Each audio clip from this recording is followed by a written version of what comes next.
Today, we're honored to welcome a guest whose story is one of extraordinary resilience, hope, and the power of reclaiming your life. Our guest is Sarah Krivos, author of Silver Scars. Like so many women, Sarah found herself living a life that from the outside looked full, but behind the scenes, she was fighting a battle only very few could see. In her late 30s, she was overwhelmed by chronic Lyme disease, debilitating physical symptoms, neurological challenges, and years of emotional trauma. At the same time, she was trying to raise her young children, nurture her marriage, and simply make it through each day. The weight of it all became so unbearable that there were moments when she questioned whether she wanted to keep living. But Sarah's story is not defined by illness, it's defined by courage. Rather than accepting that this was all life had to offer, she chose to ask a different question. What if healing is still possible? That question led her far beyond the traditional path she'd always known and into the world of holistic healing, where she began addressing not only her physical symptoms, but also the emotional and neurological wounds she had carried for years. Along the way, she discovered something that became her foundation to her healing. And the message at the heart of her book, that we all have an incredible capacity to heal, grow, and reconnect with the wisdom that already lives within us. Today, Sarah has fully reclaimed her health and her life. She holds an MBA, has built a successful career in financial services, lives in Wisconsin with her husband, their children, and their rescue pit bulls, and is now inspiring others to her powerful story in Silver Scars. Sarah, thank you for trusting us with your story. We're so honored to have you here. Welcome to Unravel and Uplift. We're really excited to have you here today. We've read your book, and I'm going to put a little plug here. This is Sarah's book here, okay? Silver Scars, a memoir of chronic Lyme disease and recovery. But I feel today, Sarah, we're here more than just to talk about what it was like for you going through all of those symptoms and coming out the other end. I feel like this is a real story of resilience and things that you learned about yourself. So I'm excited to welcome you here today and start this conversation. So today, we'd love to unravel that journey with you. We'll talk about the challenges, the fear, the moments that tested you, and the unexpected lessons that emerged along the way. Most importantly, we want to explore what healing has taught you about resilience, hope, and what it truly means to reclaim your life. Because we have a feeling that whether someone is navigating chronic illness, emotional trauma, grief, burnout, or simply feeling disconnected from themselves, they're going to see pieces of their own story in yours. Sarah, we're so grateful that you're here today with us. Let's unravel your story together. So, Sarah, before we talk about Lyme disease, books, recovery, or healing, I'd love to start with you. How would you describe yourself before all of this happened? Before I got sick, I think people would describe me as the Energizer bunny. I was constantly ready for anything, always on the go, whether that be working out, ready to hang out with friends, karaoke or dance party, hanging with the kids. I was just the life of the party, always willing to have a good time and down for absolutely anything. It sounds like you had all of the energy in the world. I sure did. I sure did. And looking back now, were there cracks beginning to form before your body forced you to pay attention? There were absolutely cracks forming since I was young that I ignored because I had been sick most of my life. And I think I got so used to living in this constant state of discomfort and fatigue and tiredness that I just assumed this is how everybody felt. I didn't know anything differently. So rather than resting and sleeping and trying to get better, I just pushed through it. So even though I was tired all the time and feeling like crap, I would just keep going because I wanted to have fun. And again, I just thought that this is what humans are supposed to feel like. And I was completely wrong. But I really didn't realize that until years later. Thanks for sharing that, Sarah. So are you okay to take us back to those first symptoms and give us a sense of what was happening for you? How were you feeling? Yeah, those first symptoms, I mentioned it was easy to push stuff away and to ignore things until I couldn't ignore it anymore. So, in my book, I specifically write about when I fully realized that like something was wrong. I was Mhm. driving to the gym, I would work out every single day. And I remember driving to the gym and I was at a stoplight and I just had these eye floaters. Like I was looking through a screen that came out of nowhere.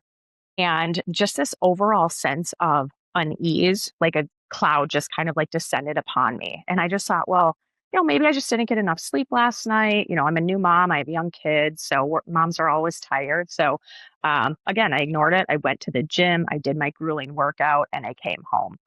And from then on, things proceeded to really go downhill quickly. And so I noticed a lot more mysterious symptoms, brain fog, anxiety, paranoia really set in, joint Mm. pain. And I started to decrease the intensity of my workouts. I started to kind of try to sit in the hot tub and the sauna more with no relief whatsoever. That sounds really difficult. And to have that acknowledgement of that going on for you must have been life changing. Yeah, yeah, it was really hard because I view asking for help as a weakness. I think Mhm. a lot of women, a lot of people, a lot of women particularly do. And so I didn't want to tell anybody how I was feeling because I just thought, well, just suck it up. Like Right. I'm not the only person who has kids. I'm not the only one who works like and does this. So just suck it up. All these other moms are doing it and are fine. So I really didn't want to seem weak by letting anybody else know what was going on, even my husband. And I internalized it and I just tried to push through for as long as I could. That had been When so was difficult. when was the point where you kind of realized, Sarah, I have to share this? Yeah, I think it's when I noticed my hair started falling out. As yeah, as I was again, I was at the gym, I was taking a shower and I just noticed it felt thinner. And as I was washing it, I'd go like this and just it would just clumps were falling out. And so that was really the last straw where I was like, oh my God, like something's seriously wrong. And it was more like the vanity part of it, which I mean, how like egotistical saying that out loud. But it really, I was like, oh my God, if I lose my hair, what's going to happen? And so it was that point in time in that shower in the gym where I was like, oh my God, like something's wrong. I can't ignore this anymore. Yeah, I That's think so that makes sense scary. though, right? That makes sense. Yeah. As women, I think we can harbor and hide a lot of things, but when it physically starts showing, I'm sure that feels like then you can't hide anymore, right? And then people are going to know something's wrong. And yeah, that's deep. That's deep for sure. Well, and I feel like for women, for us, hair is a key piece of who we are, as well. It's part of our identity. So for Hmm. that to start happening to you, I'm sure was very scary, Sarah. Hmm. So when you started to share what was going on for you with others, what was their reaction? Well, the thing is, I didn't really share a ton up front because I just thought, I've had Hashimoto's thyroiditis. So I thought my thyroid was just acting up. So I went to see my thyroid doctor and get my levels tested. And I was the epitome of a perfect patient. So nothing was wrong with my levels. I had these headaches. I went to see a neurologist. He looked at me like I was absolutely crazy for wasting his time. And so I was seeing all these specialists and they were telling me that I was fine. So, I told my husband, Dan, hey, I'm not feeling right. Like something's wrong. Um, but because I didn't have anybody who could like point to something and say, yes, this is what you have, like your thyroid is acting up, or you have a brain tumor, or you have cancer, whatever it is, I was made to think that it was really all in my head. So, um, so again, and that's not something that I wanted to share with my family or friends. Like, hey, I'm not feeling good. The doctors think I'm crazy, but this is real. So, And that must have been such a heavy burden for you to kind of cover all of that, what was going on for you, keep it to yourself, and also continue in your roles as a wife, as a mother, in your job. How did you deal with that? how do I deal with that? Well, in my past, I've had a history of bad things happen, traumatic things happen, and you just kind of move on and keep going because that's what we need to do to live our life. And so I think I implemented what I learned in my childhood throughout my illness. Like no matter how bad you feel, no matter what is going on, you get out of bed every day and you put one foot in front of the other and you keep going. So, um, you know, it was very difficult because to be a wife, to be a mom, to still focus on my career, while also feeling like death was, it seemed insurmountable. And that's really where all of the mental and emotional depression really kicked in because I didn't, I thought I was doing a good job of dealing with everything, but I was really kind of turning away from myself, from my own needs. And when you do that, there's a huge disconnect there. And so I really, uh, question why was I getting up every morning? Like, this is absolutely miserable. Yeah. It's miserable going through my days feeling like death. And so I really, had a lot of suicidal ideation at that. Yeah. That's a lot for one person to carry on their own, Sarah. Yeah, yeah. It was very heavy for very long. Yeah. And thank you for sharing that. I know that's not probably something that's very easy to share, but we appreciate you sharing that with our audience. Yeah, I think it's a part of the reason why I did share so much of that in my book is because um, it's important. We gloss over so much of the bad stuff in this life, and everybody deals with their own bag of crap, right? We Yeah. all have problems. Like life is hard. We all have problems. We all deal with issues. We all deal with feelings of being less than, and I'm not living up to what so and so is doing, or I could be a better mom. We all have that mom guilt, and so it was a lot to carry for a long time. So, Sarah, what do you think people misunderstand the most about chronic illness? Yeah, I think there's a lot of misunderstandings out there, but I think the biggest one is that it is real. There are a lot of people who think, oh, you're faking. It is 100% real. And to be completely honest, I was probably one of those people who thought, oh, you're just faking, suck it up, buttercup, before I got sick. So, I'm obviously much more empathetic now, but um, it's so different than having cancer, right? Or you're getting chemo, radiation, you lose your hair, you can clearly see something, Mhm. um, or you break your leg, like you're on crutches, you can clearly physically see what is wrong with you. And chronic illness for so many people, you don't look any different. Like you look Right. completely the same on the outside, everything. It's not like you have, big bruises all over your body or anything like that. And so I think it's really difficult for people to really think that anything is wrong when you still physically look so much like yourself.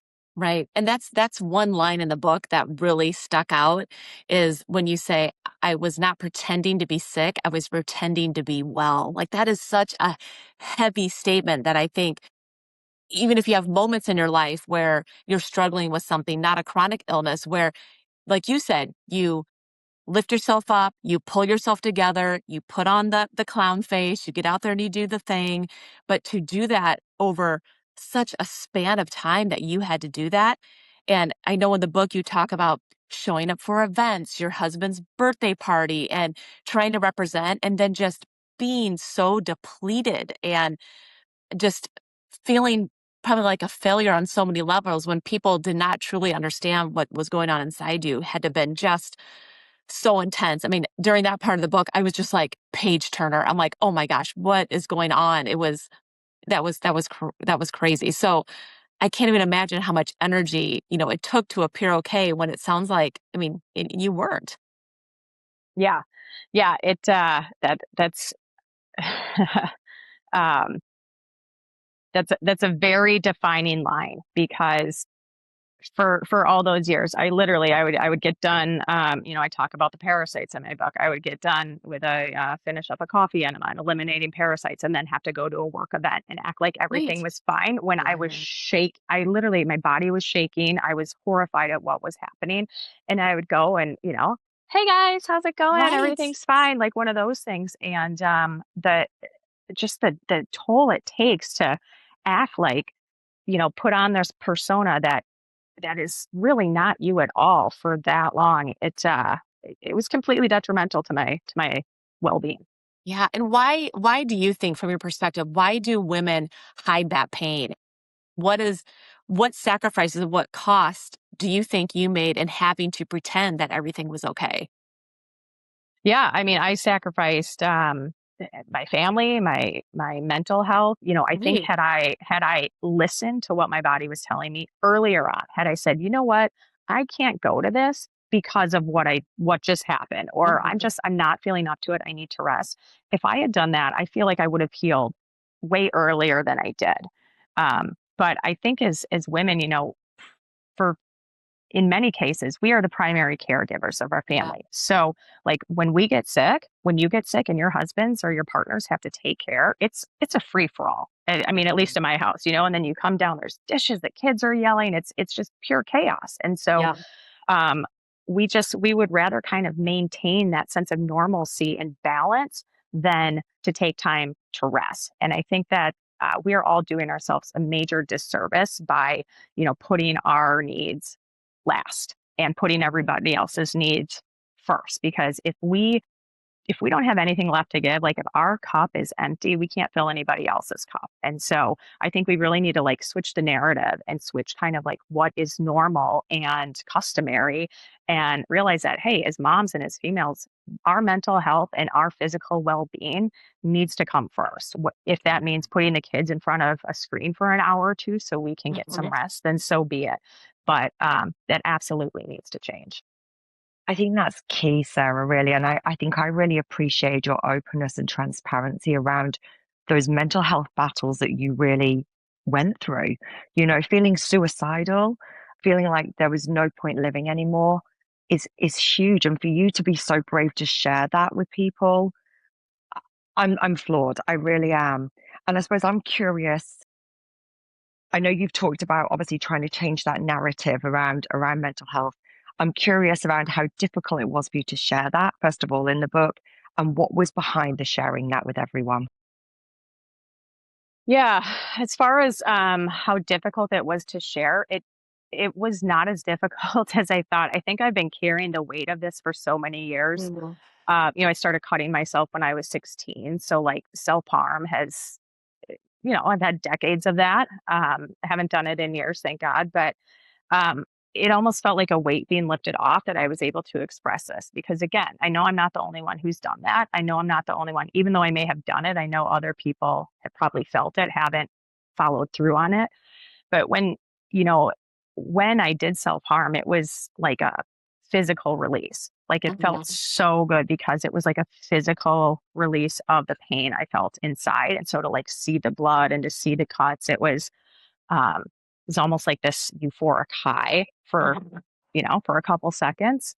Um, so by sharing that, my goal is to not normalize it, but to let others know that like it's it is unfortunately what some people experience, and it is um, you are able to get better from it. Like life is worth living. And as bad as it may seem one day, like the next day, the sun's shining, the birds are chirping. Like I look at my kids outside riding their bikes and it's like, how could I how could I feel this despair one moment and this, joy the next day?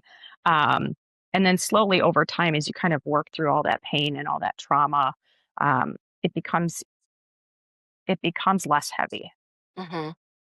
It becomes less heavy. And when you share that with others, when you have somebody else to lighten your load, um, it's easier to manage. I am so impressed by your resilience, Sarah. I really, just the bravery in sharing that so that others know that they're not alone, and also working through it, not just for yourself, but for everyone else around you, is very impressive. And I'm so grateful that you shared that part in your book because I think it does start to change the narrative. It does help others understand they're not the only ones going through something, and I think that's something as women we kind of need to hear.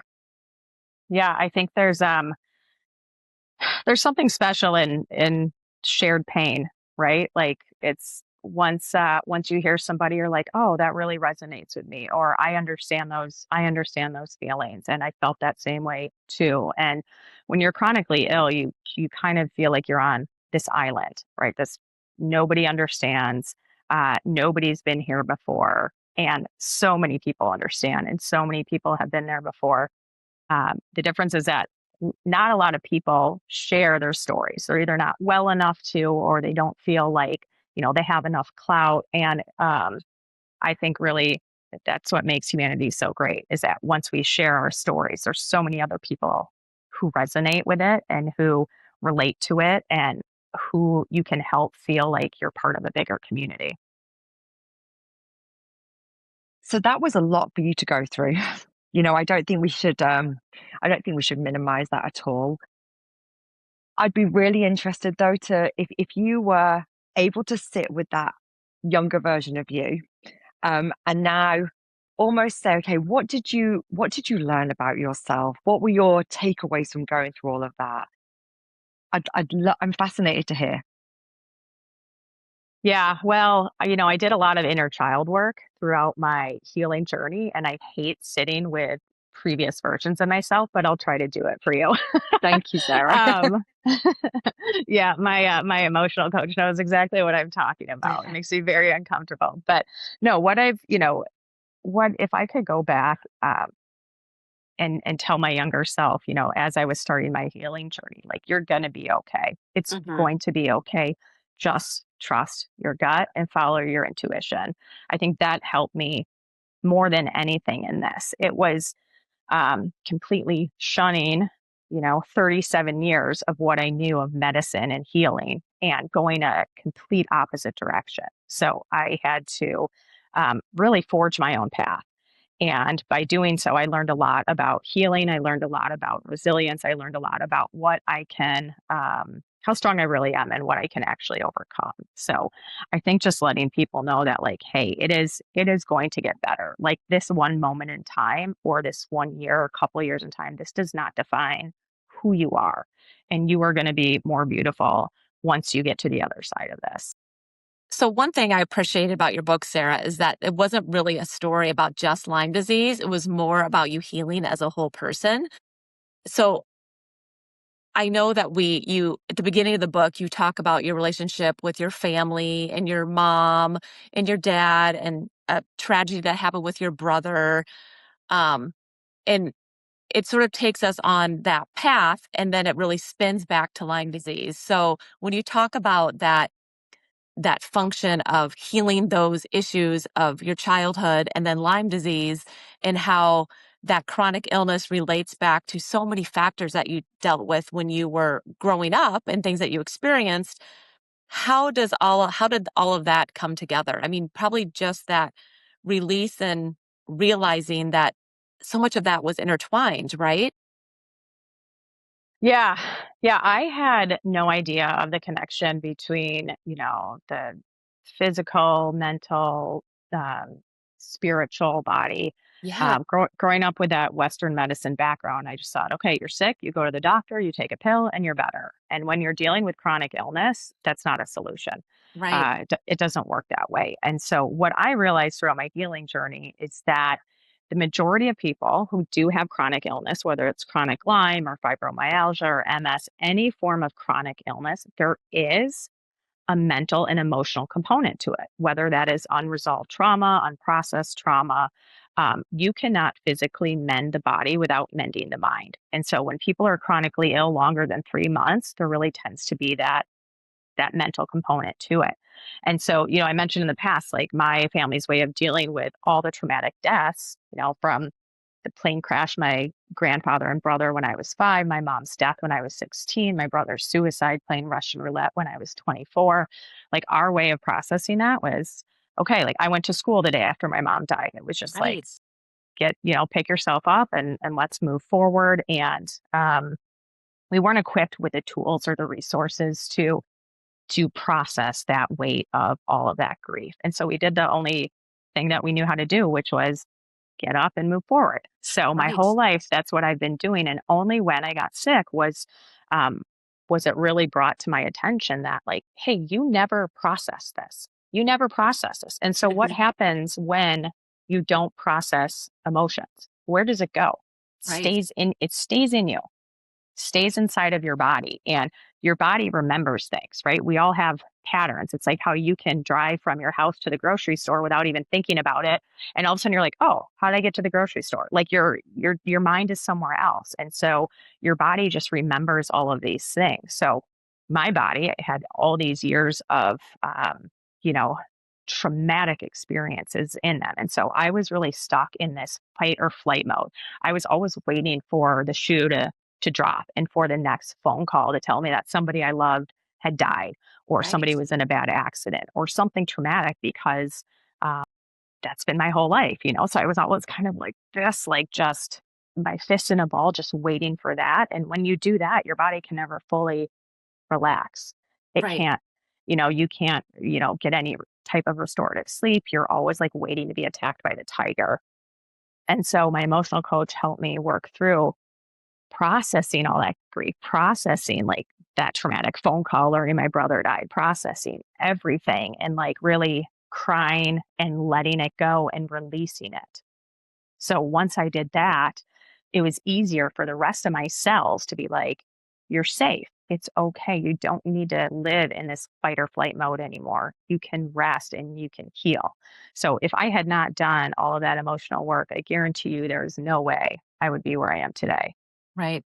Yeah, it really starts there, doesn't it? Yeah, I mean, I have to say, flipping through the book and reading page by page, I read it on spring break. I could not put it down. I'm like, could any more happen to Sarah?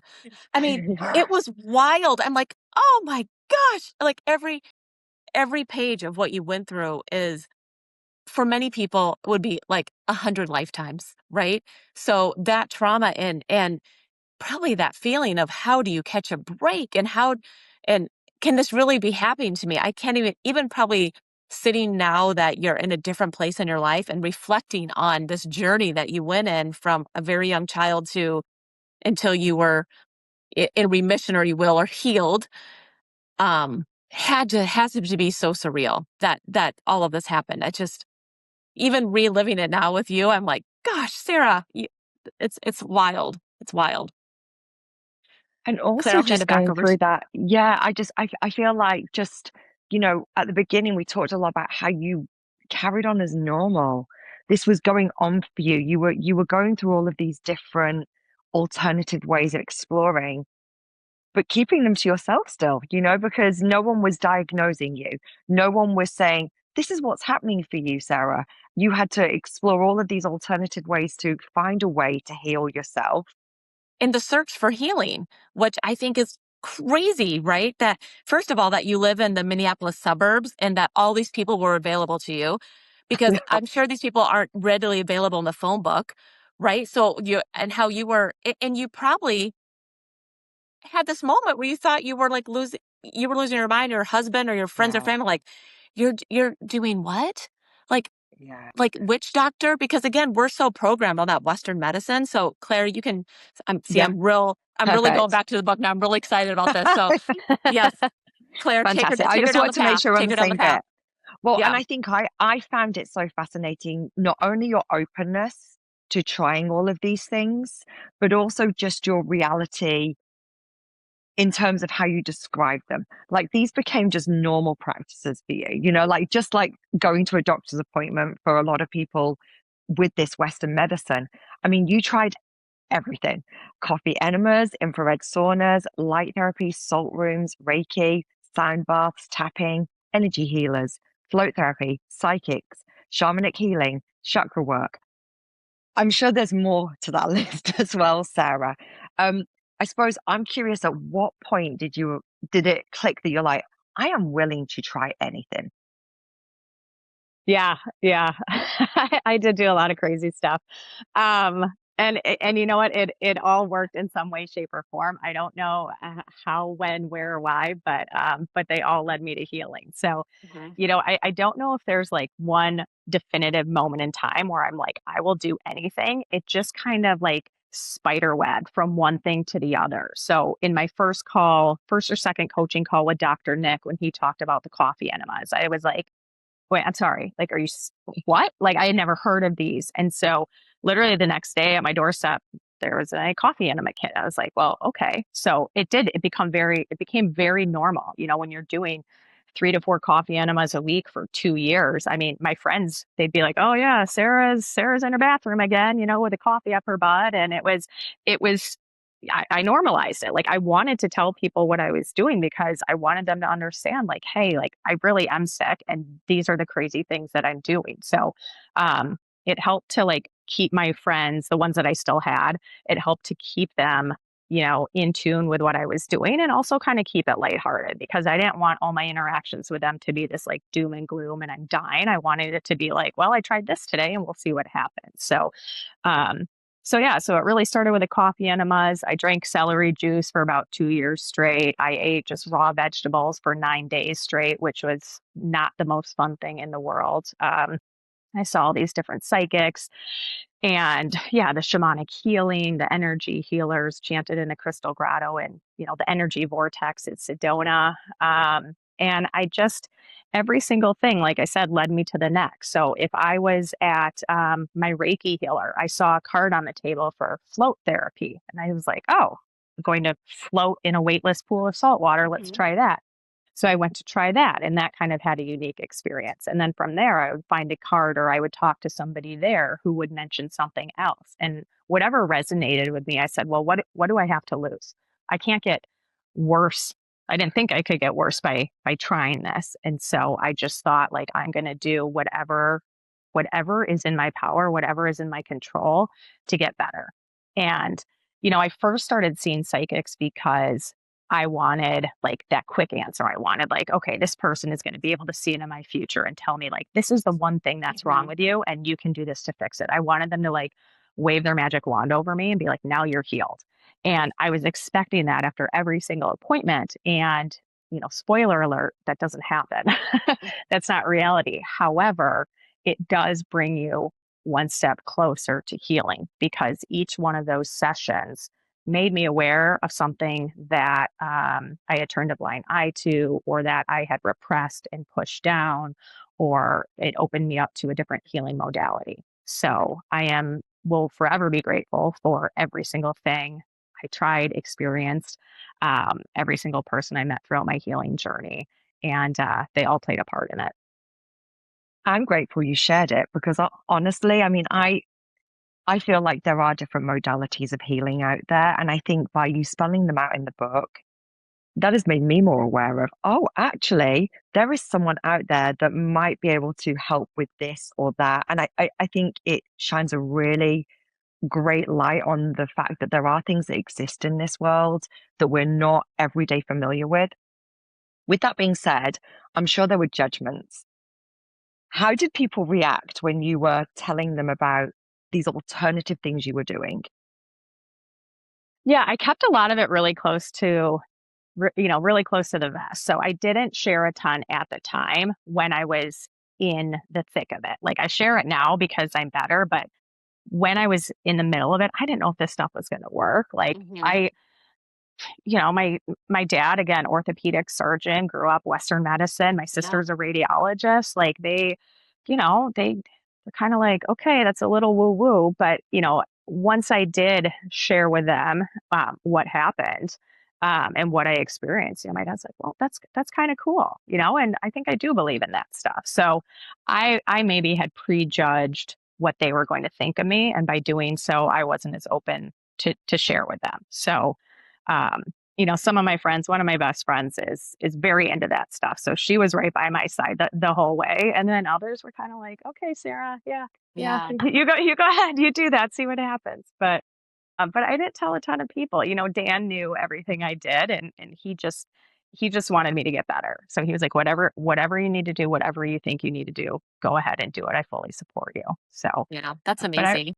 But yeah, I really was pretty quiet about it while I was in the thick of it. Yeah. Yeah. And when you did mention earlier too about you lost some friends along the way. And I'm sure that even for people that were in your circle, it was probably really difficult for them to see you go through this. And some people probably couldn't process it well. And maybe they chose to remove themselves from that situation. And that had to have been really hard too, because, just when you think you know someone, or in I think we've all had times where we've gone through a tough time, and then who really shows up for you. So that's insightful in itself. Yeah, and I think, looking back too, it was, I'm definitely to blame for the dissolution of those friendships. At the time, I wanted something from them that they couldn't give, but looking back, like I was also not a very good friend at that time either. I turned inward and I became a different person and I became, short, didn't return text messages, didn't return phone calls. So, initially I blamed them for not supporting me, but now that I'm on the other side, I'm like, I wasn't that nice of a person either. So, and you know what? Those friendships weren't not every friendship is supposed to be for your entire life. So they're there Yeah. for a season, a reason, or a lifetime, and those were there for a short season, and that's okay. They served its Mhm. purpose. I hope people are reading the book though and giving you grace because what you were going through behind the scenes, that was a lot, and I Yeah. think when you have those dark days, you need that crew with you. And it sounds like you had that crew. And I think the way you look at those relationships and friendships is really healthy. Um, However, I hope that those folks that weren't able to kind of ride through that journey with you now read this and realize that also you were needing some healing and you were going through an awful lot. Yeah. I mean, Sarah, girl, for those Yeah. people, like I had parasites coming out of my body. I think No. that deserves a pass. I think that Yeah. deserves a pass, people. Get on Yeah. board. Yeah, read the book. Well, Yeah. that one where you felt what you described it during the full moon and you could feel it around your brain. I just was sat there going, oh my goodness. I don't know how I Yeah. even would have dealt with that. Yeah. Honestly, And to know that just, that's a thing, right? Like the yeah, moon is impacting things going on in your body because you don't, uh, in the Western side, we don't think about it that way. So no. to go down that journey and Hmm. to have someone tell you that and then experience that, I was like, Yeah, whew. Yeah, there's yeah. other I things out there that are impacting our lives, and sometimes you don't realize it. and I'm Yeah, not that sure if that I have, that was yeah. Sorry, go that ahead, was that Sarah. was absolutely crazy when I mean, because I remember that, like, when I literally felt I was like, "Oh my Oh, god, like, what is yeah, that?" And then again, now it's normal to me. So, like, Yeah. completely normal to me. I don't bat an eye at it. I'm just Right. like, okay, if I, if and whenever it's a full moon, whenever my emotions get a little, I look and I'm like, oh, it's a full moon. Okay, that makes sense. And if you think about how the moon affects everything else on Earth, like how it affects the Mhm. tides and everything, hmm, Yes. how ignorant are we to think that it wouldn't have an effect yeah, on us and our bodies if yeah, it can affect these massive oceans? Like hmm, it can affect us, which is why hospitals and jails are always full around the full hmm, moon cycle. So yeah, Yeah. people get crazy, and it's not necessarily them. It can be what's living inside of them. yeah. Right. And that Yeah. Oh my power of gosh. nature, just the power of nature, really, yeah. There's something bigger than us, right, in the universe, that's for sure. Yeah. So, Sarah, one passage that stuck with Claire and I when we were reading the book is you wrote, "You are already a part of God, and He is everywhere. The air you breathe, the sound that you hear, the people you meet, your child's laugh, the ground you walk on." Like that got me so choked up when I read that in the book. Like it was so powerful. So, what was your relationship with spirituality before going through all of this? Yeah, so I was raised, my mother was Jewish, my dad was Catholic. So I was raised primarily Jewish. I had my bat mitzvah, I would go to Hebrew school, we would go to temple, the high holidays. And then when my mom passed away at 16, I remember I stopped believing in God because I didn't think that there could be a kind and just God who would allow, a 49-year-old mother to leave her husband and four Right. young kids for a very good woman. And my rabbi at temple, I wrote something about how I didn't believe in God, and he asked me to read it in front of temple. And I didn't want to. I let him read Mhm. it. But from that day on, I pretty much I didn't believe in anything. I Right. always resonated with nature, but I really didn't believe that there was a God. So um, when I got sick, when I married my husband, he's very much a man of faith and said, I want to raise our kids going to church. I said, that's fine. Whatever you want to do, I'm on board with. And when I got sick, I asked him, I said, why do you think this is happening? Like, what is Mhm. the reason for this? And he said, I think one of the biggest reasons this is happening is for you to refind or reclaim your faith. And when he said that to me, I was angry because I was Mhm. like, shut up. This has nothing to do with that. Um, but as time went by, I realized that like one of the only things that kept me going in my darkest times was clinging to the hope or the belief that there is something bigger out there than ourselves. And so I did slowly find my way back to God, um, and a higher power. Mhm. And I 100% believe that there is a higher power out there. And, I know I'm never gonna fit into somebody else's idea of like what religion should look like for me. I still consider myself Jewish, but I go to church with my husband and kids once in a while. My son is very active in church, but um, I'm okay with my faith and with my conversations with God and in how I pray and how I deal with that. And just because that means I'm not going to temple or I'm not going to church, like as much as the rest of my family is, I don't think there's anything wrong with that. I think that everybody can have their own individual relationship with God and it doesn't need to look the same. So I'm very strong in my belief now. And I think that was one of the things that really got me through all of this.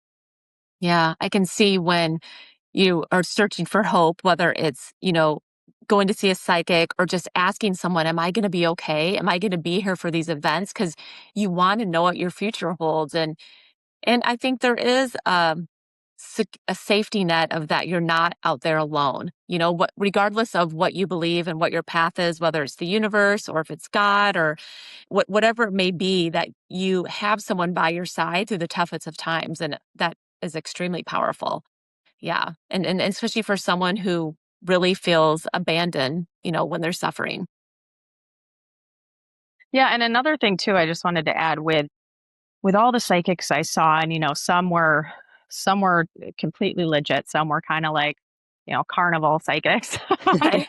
There was one in particular who, um, she was. I mean, the only way I can say it is she was literally speaking to my family who had crossed over, and so she didn't know anything about me but my first name, and for her to tell me a lot of the things that she did, I think that helped restore my faith too, because I'm like, wow, if there's clearly something else after this Yes. world here that we Mhm. can't see, Mhm. and so they're still living on, and their energy, their souls are still elsewhere. And so for her to be able to like connect and tell me the things, um, I was like, wow, there's definitely something else out there. So Yeah. That's powerful. That really is. Sarah, I know your book and some of the conversations we've had today around this really show that the chronic illness was obviously happening to you, but the impact it had on other people, on other people and their impact of their behavior on you, vice versa. So if you could describe how this journey affected your relationships in terms of marriage and as a mother and as a friend, that would be wonderful. yeah, so I mean, it definitely impacted my marriage. I did a podcast a month or two ago about the impact of chronic illness on marriage and how most relationships wind up in divorce or separation. It made my husband and I. It forced us to communicate in ways we've never communicated before and understand each other in ways we couldn't have prior to this. So we definitely weathered the storm over the years. It was very rocky couple of years. Lots of um, misunderstandings, and him not understanding what I was going through because I couldn't fully communicate it to him. Me, expecting him to be able to read my mind, and just a lot of like anger and resentment there. So we were able to kind of work through that. And honestly, I think our marriage is probably in the strongest place it's ever been, pre Wow. or post sickness. So that's kind of nice. As far as my kids, my daughters were very young when I was going through this, but my middle child, Everly, She is very in tune to everything, very in tune to me. So I think it made her, she needs to know the details for everything. So it made her like want to know what is happening every single minute of every single day. Because I think there was like that uncertainty, like, oh, is mama going to have to nap today? Is mommy going to be able to play with me? How is mom going to show up today? So I think she was always kind of, on pins and needles. And, now that some time has passed and she's gotten older, that's obviously better, but I think it certainly impacted her the most out of all my kids. And then your wider friends and family. I mean, I know that your family come from a traditional medical background. It sounds like they were very open to different ways. Um, just your journey and those relationships as well. Yeah, it's certainly allowed us to have more authentic conversations than we've ever had. Again, we've always been kind of stoic, like let's not talk about emotions. And I think my dad and I have gotten to a really good place as far as talking about like the difficult conversations and health stuff. He's had a lot of health issues too. So I think it's created a lot more vulnerability. It's created more openness among us. And, my dad and sister, they were never, and brother, they never, again, I think the judgment was in my own mind. Like they were never judging me for doing this stuff. They just wanted me to get better. And just because they didn't fully understand it didn't mean that they didn't support it. So, I think just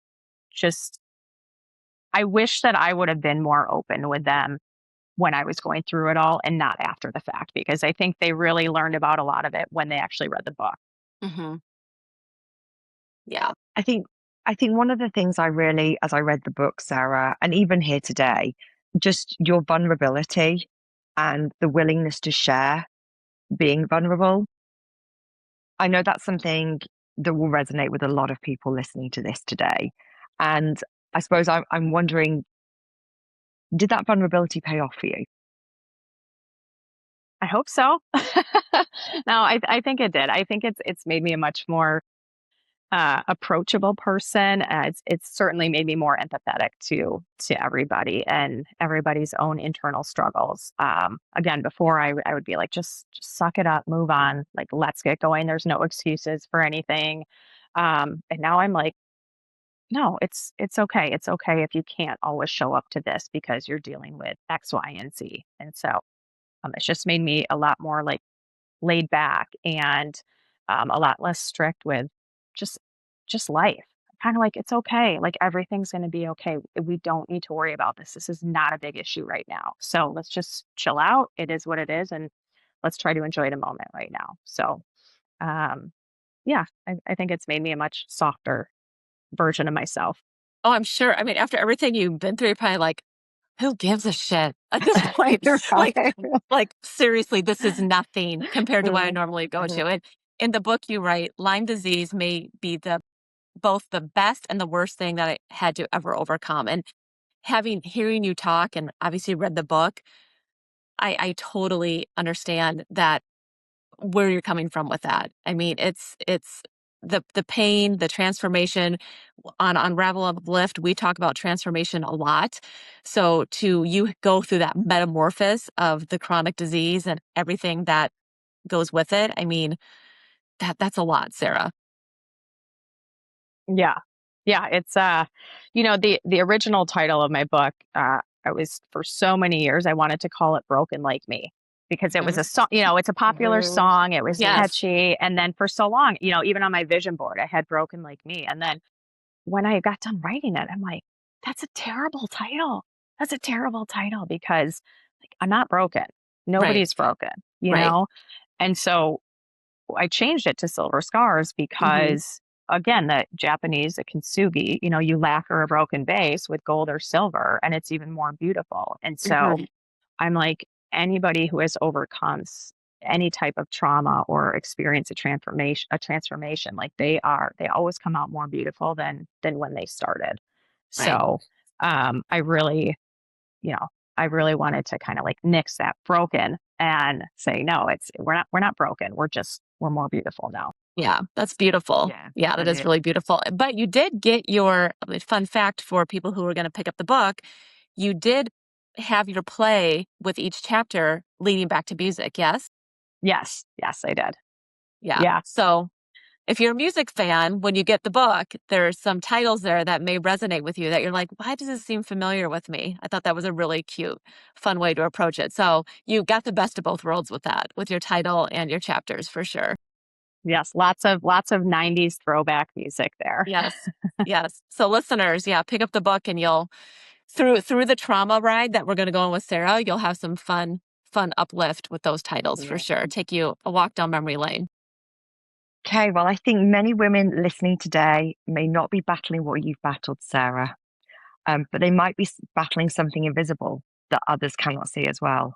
Burnout, anxiety, grief, perimenopause, depression, caretaking, loss of identity. I mean, the list goes on. I would really encourage people to pick up your book, Sarah, and take inspiration from your experience that you've been so vulnerable in sharing. And the thing that really resonates is that you're not broken, and you realize you're not broken, and that actually those silver scars tell your story and your journey. And I'm so glad that you've shared that with other people. And I'm hoping that our listeners pick up this book, read it, and then share that with others as well. So I think we spent today unraveling the challenges, losses, and lessons from the journey. As we move into the uplift, what wisdom, hope, or unexpected gift emerged from those experiences for you, Sarah? Yeah. I always knew that I was strong. I think humans, women particularly, we possess this innate inner strength that you never really know how strong you are until you're like forced to walk through the fire. And there's a saying in the Lyme world, like, you have to go through Lyme to get through Lyme, and you never want to get Lyme.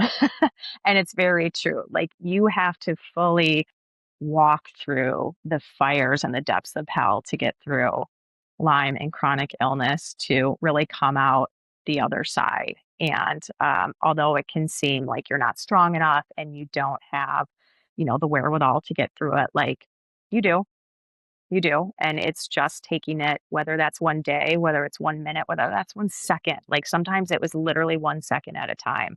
I had to remind myself, just breathe and like just sit here. You're okay. Like let this pass. And then a couple minutes later, okay, now let's let this pass. Like just make it to that one next spot until all of a sudden you're like miles away from where you first started. And you look back and you're like, wow, like I did that. I did that. So um, I just think what I learned is like we are all way stronger than we think. So, Sarah, thank you so much for being here with us today and for sharing your story with such honesty and vulnerability. We know that these conversations weren't always easy and to relive this, but we appreciate you trusting us and our listeners with some of your most personal parts of your story. What I love most about your story is that it's a reminder that healing doesn't always look like we expect it to, whether someone is navigating chronic illness, emotional trauma, grief, burnout, or simply just trying to find themselves again. I think that you've given us all permission to believe that hope is possible and that healing can take many different paths. Yeah, absolutely. It's been a pleasure talking with both of you and your community, and look forward to staying connected. Yeah. Yeah, Before we let thank you you, go, Sarah. we'd love for you to tell our listeners where they can find you, where they can find your book and your work, and check out Silver Scars. Yeah, so they can find me, website, sarahkrivos.com. I'm on LinkedIn. That is the only social media I am on. I'm not on Facebook or Instagram. So find me on LinkedIn. They can also order my book on Amazon. So, and we'll put all the links in our Yeah. bio. Perfect. Yeah, and do go read the book. Honestly, you will not be disappointed. I've learned so much from your experience, Sarah. So thank you for sharing with us. At Unravel and Uplift, we believe that leaves marks on all of us, some visible, some invisible. Your book is called Silver Scars. When you look at your scars today, physical, emotional, and spiritual, we can see what they are reminding you of. What do you hope that they remind every woman who reads your story? I hope that they remind everybody that we are more beautiful because of our trauma, not in spite of our trauma. So everybody thinks that um, they need to be ashamed of what they've had in their past, whether that's trauma, whether that's um, bad decisions or mistakes they've made, whether that's addiction. we can all overcome difficult things and be more beautiful because of it. Thank you to everyone who's joined us today. Thank you, Sarah, for sharing your story. Continue to follow us at Unravel and Uplift. We hope that today's interview with Sarah has given you some inspiration to fight through the hard things, and to know that you're not alone. And continue to share with us on our communities and on our socials. And we can connect you with Sarah as well if there are questions that you have specific to her. But thanks for joining us today as we unravel and uplift together. Thank you. Thanks, Sarah.